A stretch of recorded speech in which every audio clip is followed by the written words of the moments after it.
streaming here at Martial Art World, and I'm very happy to be with author, martial artist, actor, and a wushu colleague of mine, Mark Salzman.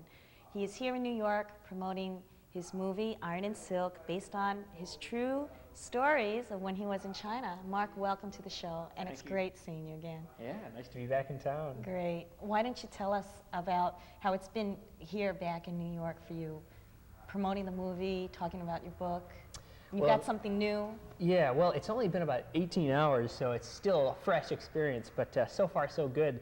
This afternoon I was speaking with people from the Chinese language press, which is fun, sort of forced me to revive some of my Chinese, which is getting a little rusty. But it's fun because I get to talk about the movie, which is, exciting, and that was one experience, but I also get to talk about this new book, which is fiction, which is a new thing for me. So I feel like I'm being rejuvenated or something. What's the new book about? The new book is an adventure story, and it follows the adventures of a young Chinese kid who's orphaned in mainland China, modern times, and he's raised by a Buddhist monk. And as he gets on the verge of adulthood, he realizes that the old man's one wish in life was he always wanted to go to America to recover a lost Buddhist sutra, a Buddhist text, because he believes that if he could just read that one sutra, he'll be enlightened. Well, he's too old now to do that, so the young kid decides, out of loyalty for the old man, out of love for him, he's going to do it for him, even though he has no knowledge of any interest in Buddhism. Well, on his way out of China, he meets up with this strange character who looks slightly, almost has ape-like features, but is really strong and wears this 2,000-year-old armor. And it turns out that he's my version of the Chinese mythical Monkey King, this famous Chinese legend. Sun Wukong, right? Yeah, and he has a metal staff, of course.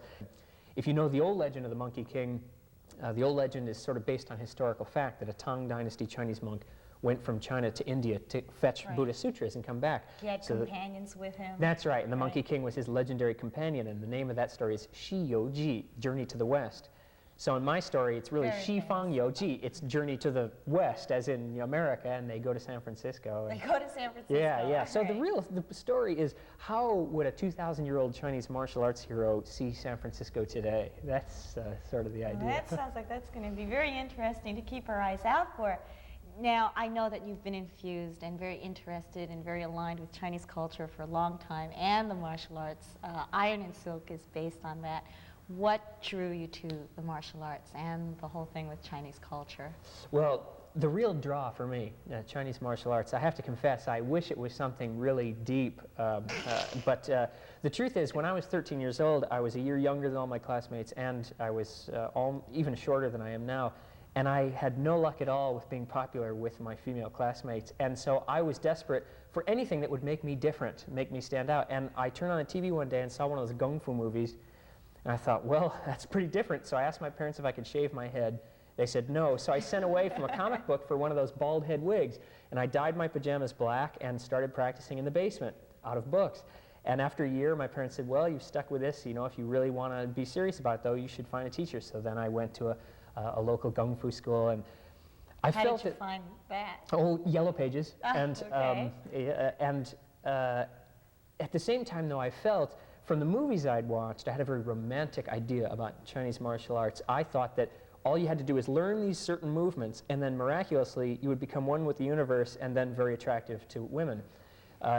Well, it didn't work out that way, of course. I was very disappointed, and so I got in my head, well, maybe there's something missing. Maybe if I know Chinese philosophy, then this effect will occur. So what I did was started reading like Lao Tzu and Zhuangzi, the old Taoist and Zen Buddhist classics out of the library. Again, nothing happened. I kind of hoped that I could become enlightened by high school, because I figured that would, that'd be good timing. Well, it didn't happen. So then I got in my head, I've got to learn the language. If I could read these books in the original, I thought then I'd get the real wisdom. So that's how I started learning Chinese, and then on to college to learn classical Chinese. And when I was finally able to read them in the original, as with before, I'd read them, and the moon's reflection in the water is just a reflection. And nothing happened. So then I took a job teaching in China, because I spoke the language. I figured I might as well have this chance to go over there, and I taught English in medical college. At the same time, I was introduced to these martial arts teachers, and then I ended up having a wonderful time. Who knows what Sinbad had to do to get me through those gates? But somehow there we were, in the Hangzhou martial arts school. And there he was, Pan Qingfu, one of the most famous masters in all of China, a national champion. He'd even played a villain in Shaolin Temple, my all-time favorite kung fu movie.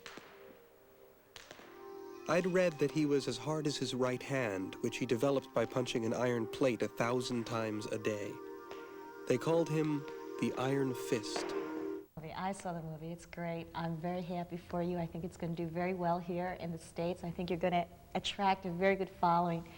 It seems to go very, very much similarly to the book. Are you happy with the way it turned out?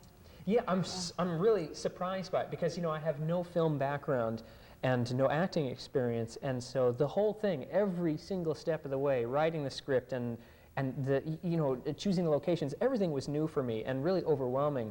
And it took 4 years to make, and they were 4 very long years, and I just feel exhausted by the whole thing. And now to see a finished product and have people like it, see, I'm not able to look at it and say whether I like it or not. I'm just so, you know, I'm numb. It's like, you know, sniffing roses kind for 4 years straight. I'm in complete shock. So I look at it on the screen, and it's all like, you know, garbled. It's like they're speaking Italian to me. I don't even understand what's going on. And I'm just hoping that people around me are enjoying themselves.